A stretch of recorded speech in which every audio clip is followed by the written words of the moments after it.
Assalamualaikum warahmatullahi wabarakatuh. Selamat sore semuanya, selamat malam. Baik, kita ketemu kembali di perkuliahan perekonomian Indonesia. Kita sudah memasuki 1 minggu sebelum ujian tengah semester ya. Oke, agenda kita kali ini adalah mengenai review perkuliahan. Nah, apa yang akan kita review nanti adalah pertemuan dari pertemuan pertama hingga sampai dengan pertemuan ke-6.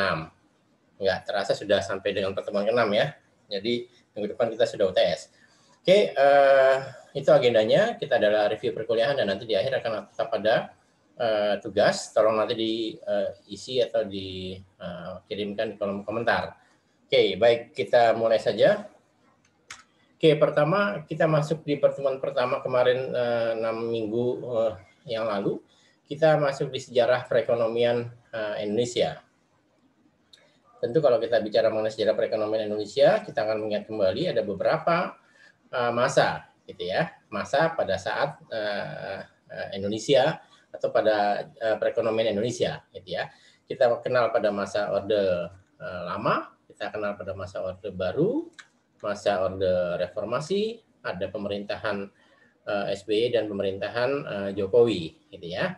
Nah, nanti tolong dilihat pada setiap ordenya ini mempunyai kekhasan dalam melakukan kebijakan-kebijakan perekonomiannya gitu ya. Nah, pada hakikatnya setiap pemerintahan, setiap masa gitu ya, setiap masa yang tadi kita sudah bahas ada Orde Lama, Orde Baru, Reformasi SBY dan pemerintahan Jokowi, pada hakikatnya adalah hendak memajukan atau mensejahterakan rakyatnya. Namun ada beberapa kebijakan yang harus diambil tentu pada masa-masa tersebut gitu ya. Jadi kaitannya dengan perekonomian kita adalah perekonomian Indonesia, kebijakan-kebijakan perekonomian di setiap masanya mempunyai kekhasan masing-masing gitu ya. Nanti tolong dilihat apa saja yang terjadi dan apa saja langkah-langkah kebijakan perekonomiannya gitu ya. Oke, berikutnya kita masuk ke dalam pertemuan kedua di sistem ekonomi Indonesia. Nah, di dalam sistem ekonomi Indonesia kita mengenal beberapa sistem perekonomian.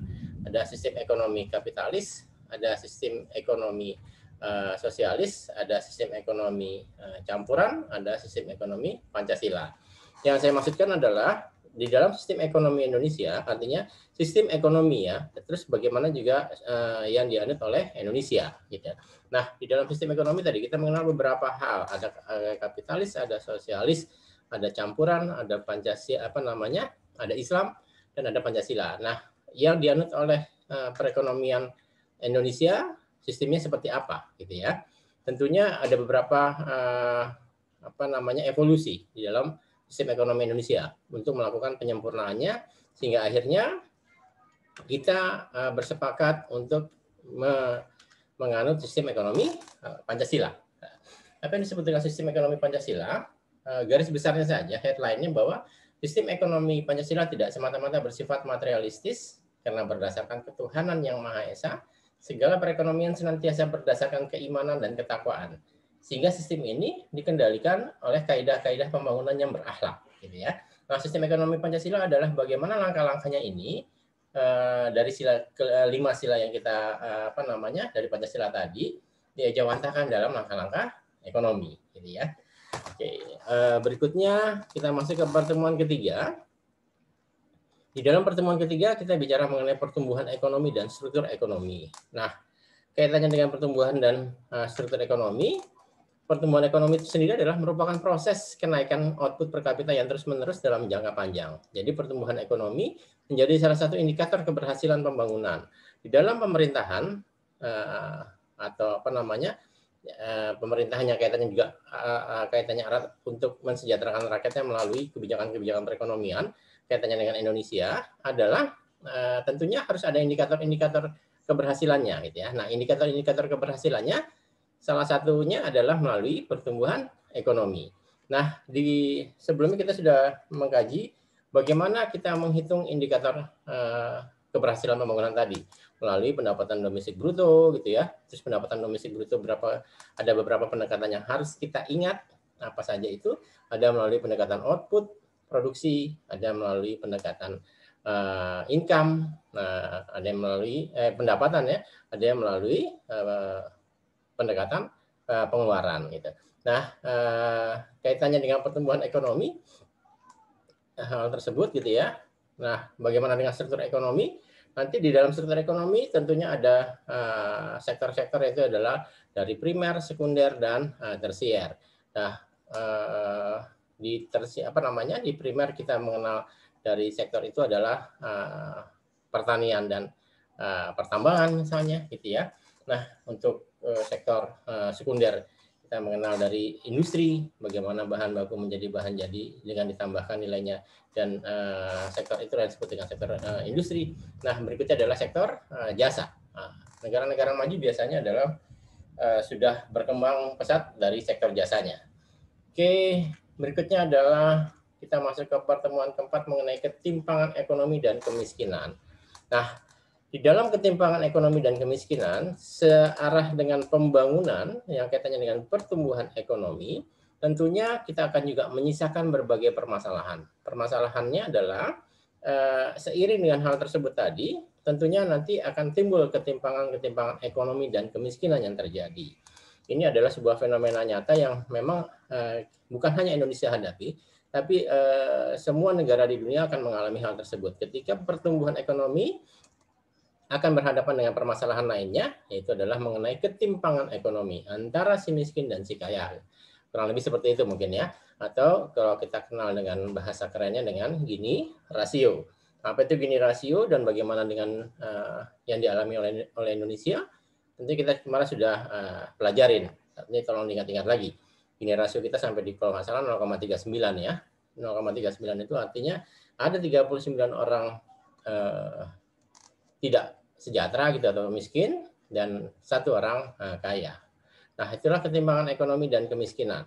Berikutnya kita masuk ke saya ingatkan sedikit bahwa fenomena ini merupakan fenomena dunia karena terjadi pada semua negara maju maupun negara yang berkembang. Tadi seperti yang saya tadi sudah paparkan. Jadi sudah wajar apabila pada suatu negara terdapat wilayah terbelakang dibandingkan dengan wilayah lainnya. Dan hal ini juga berlaku bagi Indonesia.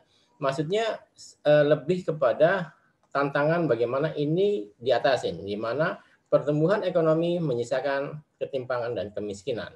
Dan kita di ekonomi selalu berusaha untuk mensejahterakan masyarakatnya gitu ya. Jadi pemerintah tentunya hendak mensejahterakan masyarakatnya. Namun tetap ada fenomena ini. Nah, bagaimana kita mencapai tujuan tadi? Dan lakukanlah berbagai kebijakan-kebijakan ekonomi untuk mensejahterakan masyarakat, gitu ya.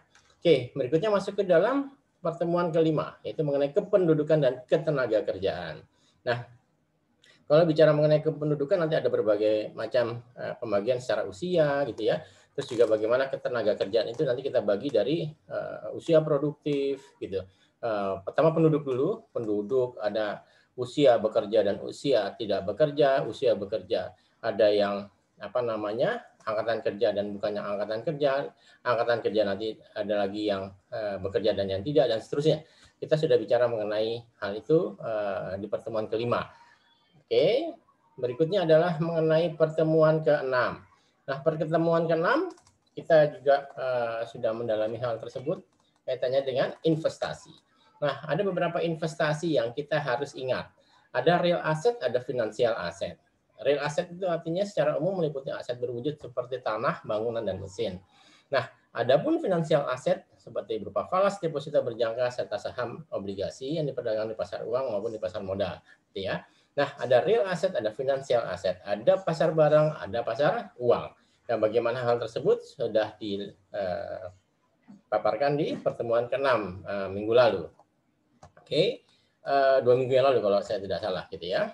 Oke. Demikian review kita. Oke, sebelumnya saya ingatkan kembali mengenai fakta-fakta yang mempengaruhi investasi. Nanti bisa dilihat di sini ada keuntungan yang diramalkan, ada suku bunga, ada kemajuan teknologi, dan seterusnya. Oke, hal tersebut yang harus kita ingat di pertemuan 1 sampai dengan pertemuan ke-6. Saya hanya mereview secara singkat untuk menjadi trigger atau pemicu bagi para mahasiswa sekalian untuk bisa mendalami setiap bab yang sudah atau setiap permasalahan yang sudah kita bahas, gitu ya. Nah, berikutnya nanti akan saya sajikan soal-soal yang tolong nanti dikirimkan di kolom komentar, gitu. Oke, demikian review singkatnya. Kita ketemu perkuliahan mungkin 2 minggu lagi. Minggu depan kita sudah UTS ya. Oke, jangan lupa untuk mengirimkan kolom komentar tugas-tugasnya. Oke, saya akhiri. Assalamualaikum warahmatullahi wabarakatuh. Selamat sore, selamat malam semuanya.